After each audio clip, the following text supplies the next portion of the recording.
Hello बच्चों, क्या हाल चाल, कैसी चल रही है पढ़ाई। तो आज के इस वीडियो में हम लोग पढ़ने वाले हैं कॉमन रूट कंडीशन। ये लास्ट टॉपिक होने वाला है क्वाड्रेटिक इक्वेशन का। उसके बाद एक वीडियो आएगा जिसमें हम लोग बहुत सारे मिसलेनियस क्वेश्चंस कर रहे होंगे। जो भी अभी तक हमने पढ़ा है क्वाड्रेटिक इक्वेशन में, उन सब पे बेस्ड हम लोग क्वेश्चन करेंगे। ठीक है, तो कॉमन रूट कंडीशन देखते हैं। कॉमन रूट का मतलब तुरंत समझ जाना चाहिए तुम्हें कि बेसिकली दो क्वाड्रेटिक इक्वेशन होंगे या दो से ज़्यादा क्वाड्रेटिक इक्वेशन होंगे। मतलब अगर एक ही क्वाड्रेटिक इक्वेशन हुए तो कॉमन रूट की बात ही नहीं आती है, क्योंकि एक क्वाड्रेटिक इक्वेशन है अगर, तो उसके रूट्स तो अल्फ़ा एंड बीटा होंगे, या तो वो रियल होंगे या तो इमेजिनरी होंगे, लेकिन रूट्स अल्फ़ा एंड बीटा होंगे। वो कॉमन किसके साथ?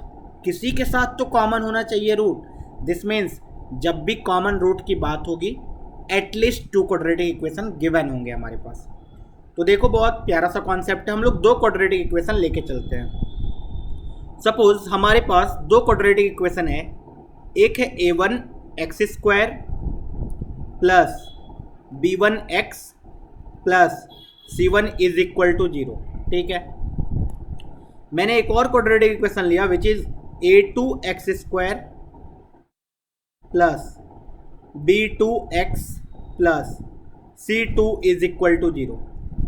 दो क्वाड्रेटिक इक्वेशन ले लिए मैंने जान के a1 a2 b1 b2 c1 c2 लिया है ताकि दोनों अलग अलग दिखे। अभी सोचो क्या होने वाला है जब पहला इक्वेशन मेरे पास है जिसके रूट से अल्फा एंड बीटा। ठीक है, अभी सोचना इसके रूट्स कुछ भी गामा एंड डेल्टा है। तो अभी कोई मेरे से पूछे कि मेरे पास दो क्वाड्रेटिक इक्वेशन है, दोनों में कितने कॉमन रूट हैं, तो तुम बोलोगे एक भी कॉमन रूट नहीं है। जैसे क्या है कि इसका रूट सपोज 1 एंड 2 है एंड इसका रूट सपोज 3 एंड 4 है। तो कोई बोले कितने कॉमन रूट है, तो ऑब्वियसली तुम बोलोगे एक भी कॉमन रूट नहीं है। ओके, ऐसा हो जाए अगर कि इसका रूट अल्फा एंड गामा हो जाए, मतलब 1 एंड 3 हो जाए। तो अभी कोई मेरे से पूछे कि इन दोनों क्वाड्रेटिक इक्वेशन में कितने कॉमन रूट हैं, तुम्हारा जवाब क्या होगा? एक कॉमन रूट है सर। अच्छा, कौन सा कॉमन रूट है? तुम बोलोगे sir 1 is a common root. क्यों सर? 1 इसका भी रूट है, 1 इसका भी रूट है। ठीक है, अच्छा सोचो इसी में थोड़ा सा चेंज कर दिया जाए, इस अल्फा को बीटा लिख दिया जाए। अब तुमसे कोई पूछे कि इस दोनों में कितने कॉमन रूट्स हैं, तुम बोलोगे सर ये तो दोनों के दोनों कॉमन रूट्स हैं। अब बहुत बच्चे यहाँ पे बोलते हैं जब दोनों रूट्स कॉमन है तो दोनों क्वाड्रेटिक इक्वेशन सेम है सर। दोनों रूट्स अगर कॉमन है तो दोनों क्वाड्रेटिक इक्वेशन तो सेम है। कैसे? तो सर आपने सिखाया था कि अगर रूट 1 एंड 2 हो तो इसका इक्वेशन निकाला जा सकता है x square minus s x plus p is what? Product 2 into 1 is 2 is equal to 0। उसके बाद आपने ये भी सिखाया था इसका निकालूंगा तो ये भी तो सेम आएगा सर। तो इस केस में दो क्वाड्रेटिक इक्वेशन हुए कहाँ? दोनों तो सेम ही है। मैंने बोला ठीक है, एक सेकंड के लिए ऐसे सोचो। ठीक है, मान लिया पहले वाले का भी रूट 1 एंड 2 है, दूसरे वाले का भी रूट 1 एंड 2 है। मैं एक काम करता हूं, अगर मुझे पता है कि a is equal to b होता है तो क्या मैं ऐसा बोल सकता हूं 2 times a is equal to 2 times b होगा? तुम बोलोगे हाँ सर बोल लो ना, कोई दिक्कत नहीं है इसमें तो। अच्छा, क्या मैं ऐसा बोल सकता हूँ 3 times a is equal to 3 times b होगा? तुम बोलोगे हाँ सर ये तो हमेशा होगा। ओके, तो अगर x square minus 3x plus 2 is equal to 0 है, मैं अगर दोनों साइड 2 मल्टीप्लाई कर दूँ तो वी कैन सी ये 2x स्क्वायर हो जाएगा, 6x हो जाएगा, 4 हो जाएगा। अभी क्या तुम्हें इन दोनों में थोड़ा सा डिफरेंस नज़र आ रहा है? कोई एक नज़र देखेगा तो बोलेगा ना कि ये अलग क्वाड्रेटिक, ये अलग क्वाड्रेटिक। हालांकि ये दोनों सेम है, आई कैन टेक 2 कॉमन, लेकिन ऐसा नहीं होगा ना। यहाँ पे सोचो, अब यहाँ पे मैं अगर 3 मल्टीप्लाई करता तो 3x स्क्वायर 9x 6 0 हो जाता, ये नया क्वाड्रेटिक। अच्छा, तो ये बात है। हाँ, तो अभी तक हमने क्या सीखा कि अगर दो क्वाड्रेटिक इक्वेशन गिवन हो तो उसमें क्या क्या पॉसिबिलिटी है। पॉसिबिलिटी ये है कि या तो एक भी रूट कॉमन ना हो, दोनों के दोनों क्वाड्रेटिक इक्वेशन के रूट निकाला मैंने और दोनों अलग अलग आ गए, या तो एक रूट कॉमन हो दोनों में या फिर दोनों रूट कॉमन हो। ओके, तो यही कंडीशन हमें निकालना है कि कब क्या होने वाला है। तो केस 1 हमने केस लिया। केस 1, सपोज मेरे पास दो क्वाड्रेटिक इक्वेशन है and both roots are common. Both roots are common. मैंने मान लिया कि दोनों के दोनों रूट कॉमन हैं, तो अगर इसका रूट अल्फ़ा बीटा है तो इसका भी रूट अल्फ़ा बीटा होगा। तो अभी तुम्हें बताना है कि इस दोनों क्वाड्रेटिक इक्वेशन में क्या रिलेशन होगा। तो अब कोई भी बच्चा, बहुत ही प्यारा सा बच्चा बोल सकता है कि sir A1/A2 is equal to B1/B2 is equal to C1/C2 होगा sir. This is the condition. अभी तुरंत हमने एग्जाम्पल से देखा कि अगर x² minus 3x plus 2 is equal to 0 है, इसका रूट 1 एंड 2 है, तो 2x² minus 6x plus 4 is equal to 0 का भी रूट 1 एंड 2 ही होगा। तो बेसिकली इन दोनों में क्या हुआ, कोएफिशिएंट प्रोपोर्शनल हो गए ना, मतलब प्रोपोर्शनल हो गए। दिस मीन्स हम लोग बोल सकते हैं 1/2 माइनस 3/-6 2/4 सब बराबर हो गए होंगे, तभी ऐसा हो पाएगा। अच्छा, इस 4 को मैं थोड़ा सा ही चेंज कर दूँ, सिर्फ 2 रहने दूँ, अब क्या ऐसा पॉसिबल हो पाएगा? तुम बोलोगे नहीं हो पाएगा। इसीलिए A1/A2 is equal to B1/B2 is equal to C1/C2 होना पड़ेगा, तभी हम लोग बोल पाएंगे कि बोथ रूट्स आर कॉमन। तो ये कंडीशन निकालना तो बहुत ही आसान था। ओके, तो इस कंडीशन पे क्या डायरेक्ट क्वेश्चन आ जाता है? नहीं, डायरेक्ट क्वेश्चन नहीं आता है। कैसे क्वेश्चन आता है फिर? उसको एक सेकंड के लिए समझने की कोशिश करो। मैं बोलूँ, सपोज क्वेश्चन ही कर लेते हैं डायरेक्ट। मैं बोलूँ कि if ax² plus bx plus c is equal to 0, जहाँ पे a is not equal to 0, a, b, c belongs to real number, ठीक है, एंड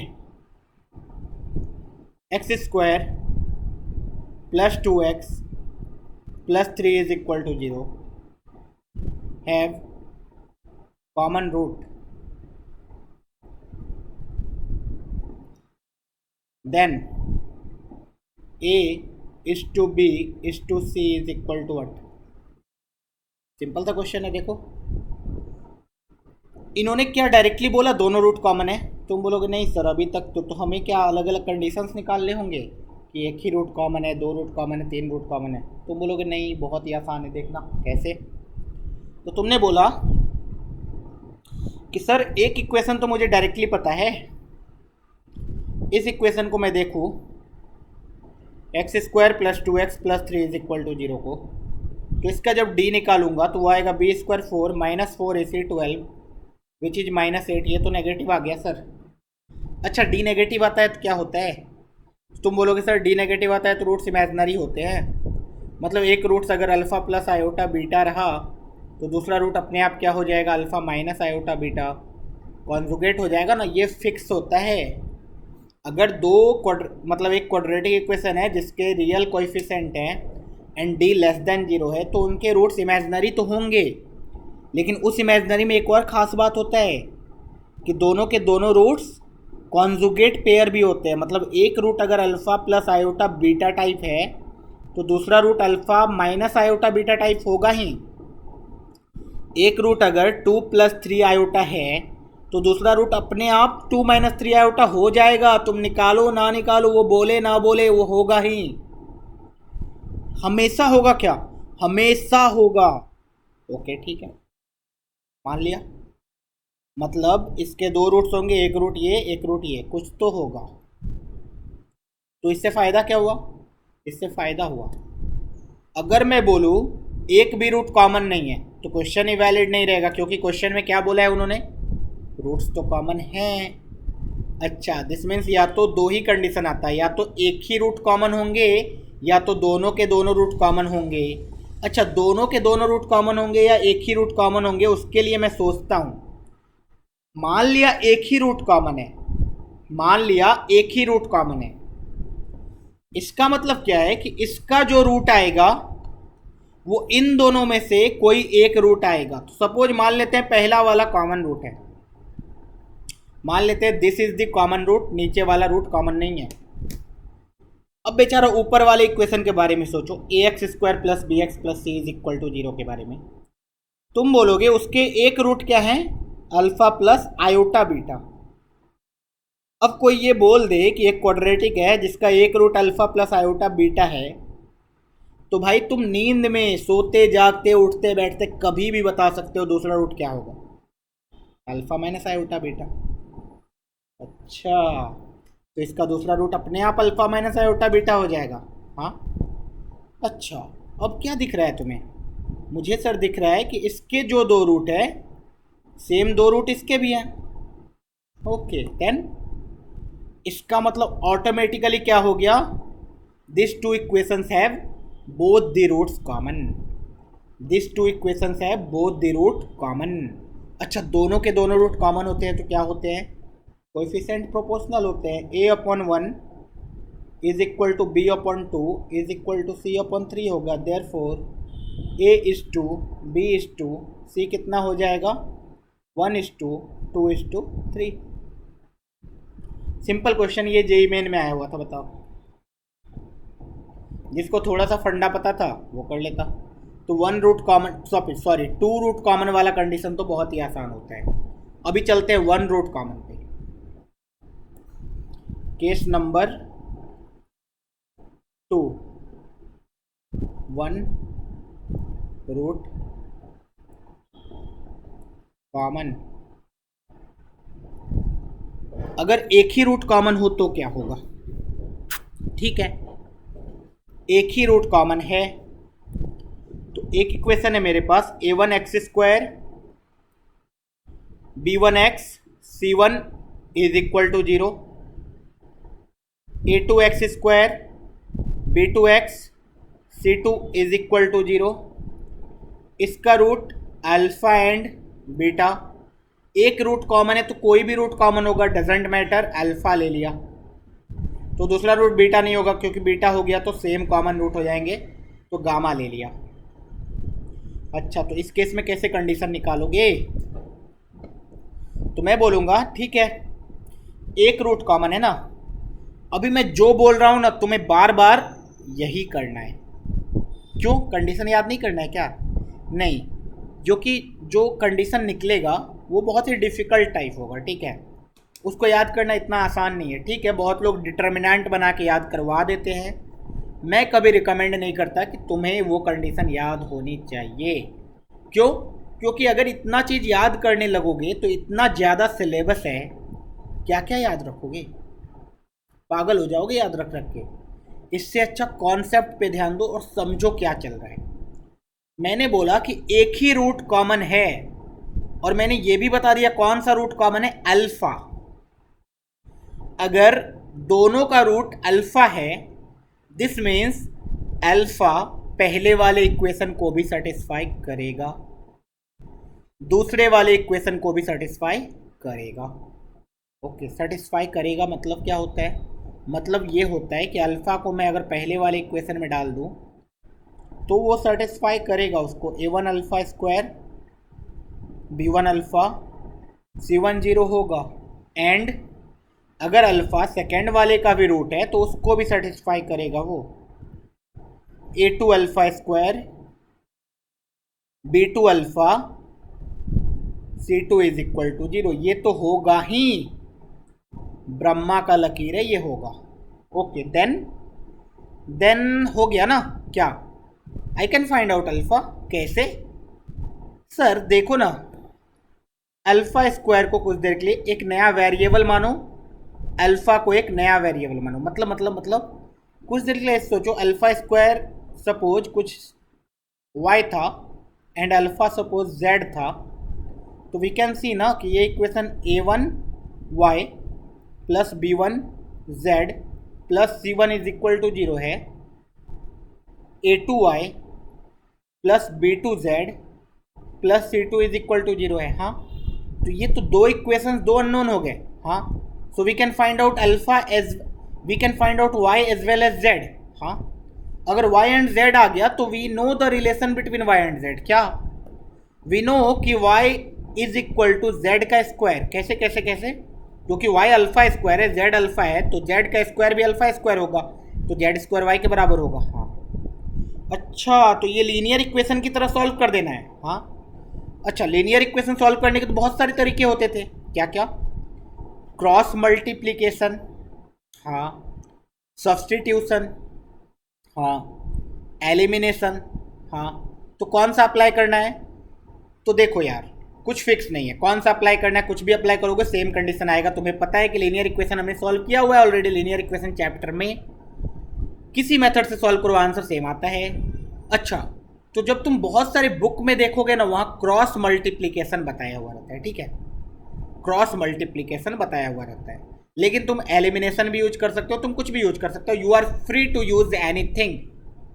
ओके, तो सर मुझे एलिमिनेशन बहुत अच्छा लगता है, ठीक है, लगा लो। अच्छा, मैं करता हूँ। सपोज मुझे अल्फ़ा निकालना है, मैं अल्फ़ा स्क्वायर को एलिमिनेट करना चाहता हूँ, तो व्हाट आई विल डू, पहले वाले इक्वेशन को I will multiply with a2, दूसरे वाले इक्वेशन को I will multiply with a1। a2 से मल्टीप्लाई करो पहले वाले इक्वेशन को, क्या बनेगा वो, a1 a2 alpha square, sorry, plus b1 a2 alpha plus c1 a2 is equal to 0। दूसरे को a1 से मल्टीप्लाई करो, a1 a2 alpha square, a1 b2 alpha, a1 c2 alpha is equal to 0। क्या करें, दोनों इक्वेशन को subtract कर दो। जब दोनों इक्वेशन को सब्ट्रैक्ट करोगे कौन कटेगा, ये यहाँ पे दिखेगा तुम्हें a2 b1 alpha minus a1 b2 alpha plus a2 c1 minus a1 c2 is equal to 0। अरे वाह, अल्फ़ा मैंने कॉमन ले लिया, a2 b1 minus a1 b2 is equal to a1 c2 minus a2 c1। तो यहाँ से alpha की value directly आ गई, a1 c2 minus a2 c1 divided by a2 b1 minus a1 b2। अब क्या करें, प्रोसेस क्या था, मैं एक बार फिर से याद दिलाता हूँ। मैंने बोला अल्फ़ा अगर दोनों का रूट है तो alpha will satisfy both the equation, कर दिया। वहाँ से I have eliminated alpha square, हाँ, तो वहाँ से मेरे पास अल्फ़ा आ गया। हाँ, now we know that alpha will satisfy any of this two equation, तो I can put alpha in any of this two equation ना, I can put alpha in any of this two equation. Suppose ऊपर वाले में alpha रख दिया, जैसे ही ऊपर वाले में अल्फ़ा रख दिया, we have got a1 c2 minus a2 c1 upon a2 b1 minus a1 b2 का whole square plus b1 into a1 c2 minus a2 c1, a2 b1 minus a1 b2 plus c1 is equal to 0। This is the required condition.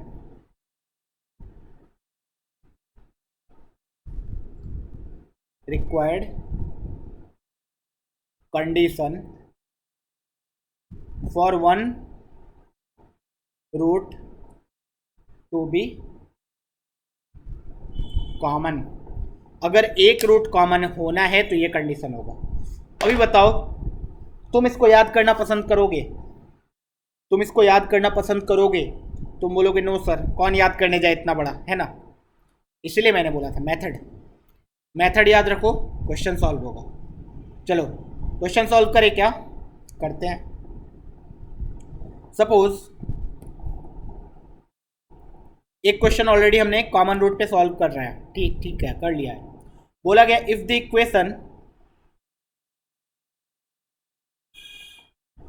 Equation x square plus 2x plus 3 lambda is equal to 0 and 2x square plus 3x plus 5 lambda is equal to 0 have a non zero common root,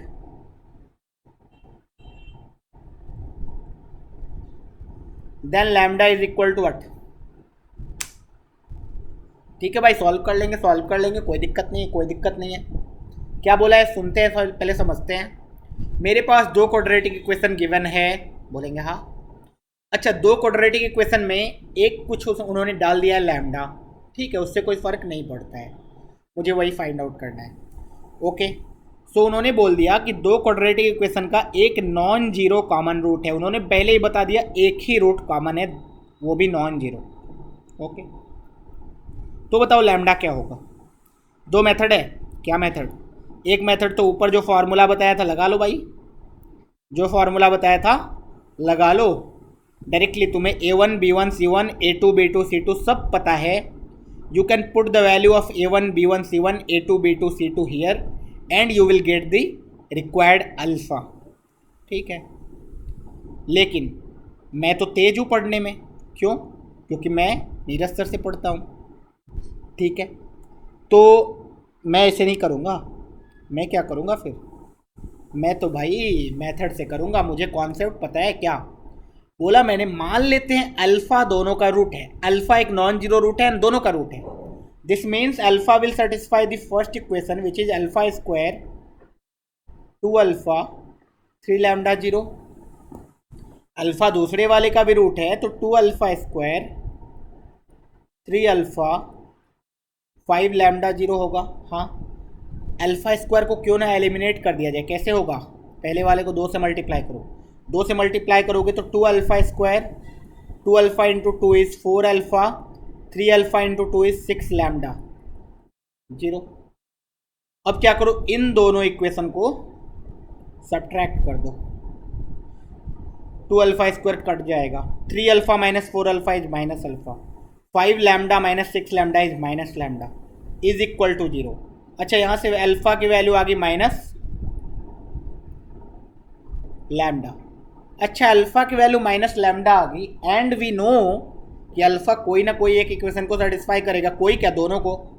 तो let's put the value of alpha, alpha is equal to minus lambda. Alpha मान लो इसमें डाल दिया मैंने, minus lambda का whole square 2 into minus lambda 3 lambda is equal to zero. This is lambda square minus 2 lambda plus 3 lambda is equal to zero. तो यहाँ से we can see lambda square plus lambda is equal to zero. So we can see lambda into lambda plus 1 is equal to zero.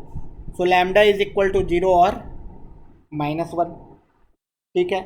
तो lambda is equal to zero और minus 1, simple. Okay, आगे बढ़ते हैं। Next question, I guess सबको समझ में आ गया होगा पहला वाला क्वेश्चन। दूसरे क्वेश्चन की तरफ बढ़ते हैं। बोला गया है फिर से, if the equation a x square plus 2cx plus b is equal to zero and a x square plus 2bx plus c is equal to zero, where b is not equal to c, have a common root, then find the value of a plus 4b plus 4c is equal to what? फिर से भाई, a plus 4b plus 4c is equal to what पूछा गया है। Simple सी बात सोचो, एक root common है, मान लेते हैं अल्फ़ा होगा, मान लेते हैं अल्फ़ा होगा। अगर अल्फ़ा रूट होगा तो alpha will satisfy this as well as this. Okay, so A alpha square plus 2c alpha plus B zero होगा, A alpha square plus 2b alpha plus c zero होगा। मुझे eliminate किसको करना है? Alpha square को eliminate करना मेरे लिए आसान लग रहा है।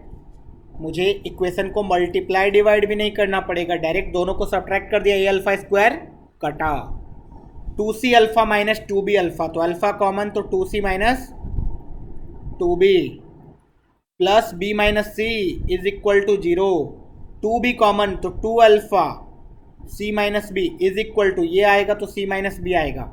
सिंस बी और सी इक्वल नहीं है तो बी माइनस सी जीरो नहीं है, बी माइनस सी अगर जीरो नहीं है तो I can divide b minus c both the side, so I can get 2 alpha is equal to 1, so alpha will be equal to 1/2।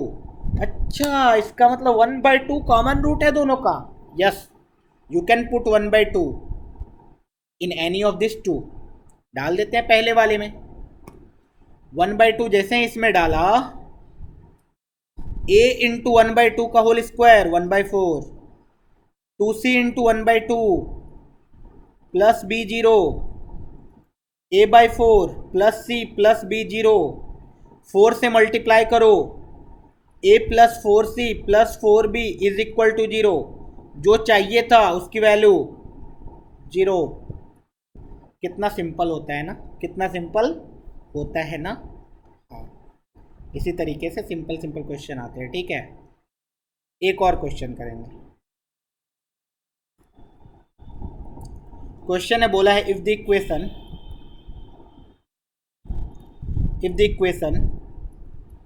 ax square plus bx plus c is equal to 0 and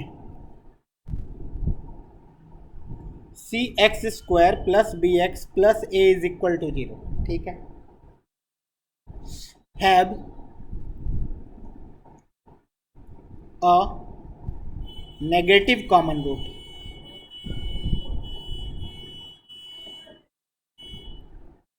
given a is not equal to c, then find a minus b plus c is equal to what? Okay, बोला गया है भाई equation है और इन दोनों equation का एक negative common root है, ए सी के बराबर नहीं है, इसकी वैल्यू फाइंड आउट करनी है। ठीक है ना भाई, एक कॉमन रूट है तो मान लेते हैं अल्फा होगा, मेथड क्लियर है। तो A alpha square B alpha C zero होना चाहिए, similarly C alpha square B alpha A zero होना चाहिए। किसको एलिमिनेट करना ज़्यादा इजी है? बार बार अल्फा स्क्वायर एलिमिनेट कर रहे थे ऊपर, लेकिन यहाँ पे मैं आई थिंक अल्फा को एलिमिनेट करना ज़्यादा इजी है। मुझे दोनों इक्वेशन को सब्ट्रैक्ट करना होगा डायरेक्टली, बस we can see B alpha cut जाएगा, so we will get A minus C into alpha square plus C minus A is equal to 0। तो a minus c alpha square is equal to a minus c. Since a is not equal to c, so we can divide by a minus c both the side. So we will get alpha square is equal to 1. So alpha square अगर 1 है तो alpha is 1 और minus 1। अच्छा, alpha क्या था? Common root था। Question में क्या बोला गया है? Negative common root. मुझे इन दोनों में नेगेटिव कॉमन रूट चाहिए, पॉजिटिव वाला नहीं। तो मुझे किसको रिजेक्ट करना होगा? 1 को रिजेक्ट करना होगा, क्योंकि 1 एक पॉजिटिव नंबर है।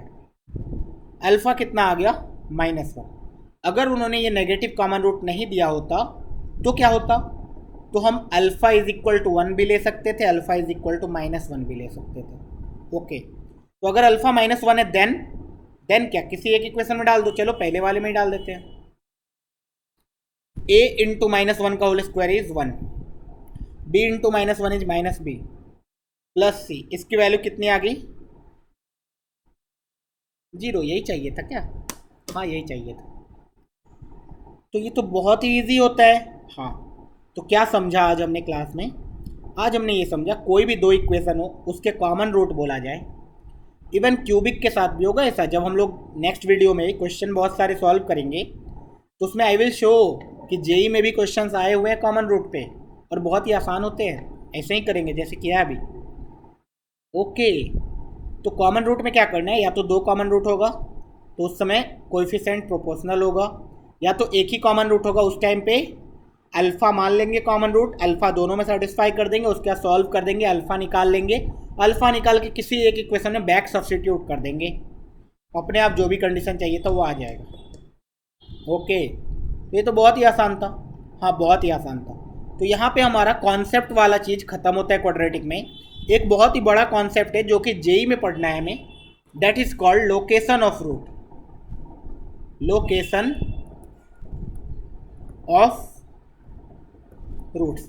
अभी देखो ये 9th-10th के लेवल के लिए बहुत ही टफ टॉपिक है, ठीक है, क्योंकि जेई वाले का भी हालत ख़राब हो जाता है, तो 9th-10th के लिए तो थोड़ा टफ हो जाता है, इसलिए ये यहाँ पे हम लोग नहीं कर पाएंगे। इसको कहाँ करेंगे? तो जब मैं जेई वाला कोर्स निकालूंगा तो वहाँ I will definitely do location of roots, ठीक है, तो वहाँ पे तुम लोग पढ़ सकते हो, वो भी फ्री रहेगा। यहाँ तो अभी सिर्फ एक ही टॉपिक मैंने छोड़ा है क्वाड्रेटिक में, बाकी सब कुछ कवर कर दिया है। तो लोकेशन ऑफ रूट मैं पढ़ा दूंगा, ठीक है, लेकिन बाकी सारे टॉपिक कवर हो चुके हैं। तो आई विल सॉल्व क्वेश्चन, मैं बहुत सारे जेई के भी क्वेश्चन करूंगा, तो स्टे ट्यून्ड, ताकि अगले वीडियो में, और अभी तक जो भी वीडियो कॉन्सेप्ट पढ़ा है उन सबको रिवाइज कर लेना, ताकि अगले वीडियो में मज़ा आ जाए। सारे क्वेश्चन तुम्हें जम के बिजली की तरह, है ना, फटाफट फटाफट आंसर करोगे, फटाफट। चलो, ऑल द बेस्ट, पढ़ते रहो। एंड लाइक नहीं किया तो लाइक कर दो, एंड शेयर भी कर दो, और जिन्होंने सब्सक्राइब नहीं किया है तो यार सब्सक्राइब करके जाओ यार, ऐसे ऐसे मज़ा नहीं आता है फिर। चलो ठीक है, बाय बाय।